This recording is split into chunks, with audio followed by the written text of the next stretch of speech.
Hello, family. It's your favorite wellness coach, Nina of Righteous Liberty Works, where Christ is our firm foundation. And so, the Holy Spirit has been burning my heart to share yet again this dream I had several years ago. And it's about keeping our lamps burning. You know, this is not the time to be spiritually asleep or distracted or feel lukewarm, okay?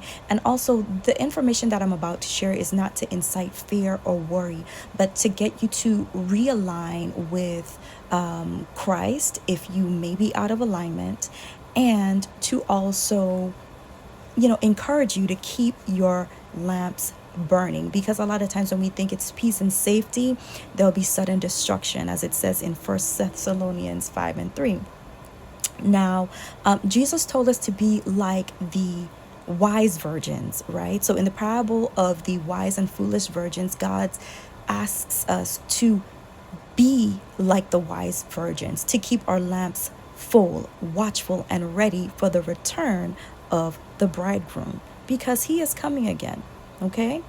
So basically, you know, also don't gaslight yourself into thinking that your dreams or the things that God allows you to see, your visions or notions, are, not what they are. You did have that dream, you did have that vision, and now it's time for you not to dismiss it, but to investigate it. Okay? Because as it says in Joel 2 and 28, it says, I will pour out my spirit. So that's the Holy Spirit speaking. I will pour out my spirit on all flesh. Your sons and daughters will prophesy. Your young men will have visions, and your old men will dream dreams. So basically, in this dream, I was at a beautiful retail pharmacy. It was light and bright, very inviting. It smelled good, all the smiling faces, and I was just perusing down the aisles, picking out products, taking my time, unbothered and completely unaware. Then in the blink of an eye, everything changed. The light turned to darkness. The joy turned to chaos. The shelves were empty. There was a huge fiery burning hole in the side of the building and through the rooftop.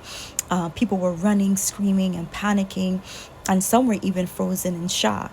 And God allowed me to see this situation also from a different vantage point, where it was not just that building, but through the gaping hole, that the skyline was also on fire, and that there was chaos and anarchy everywhere.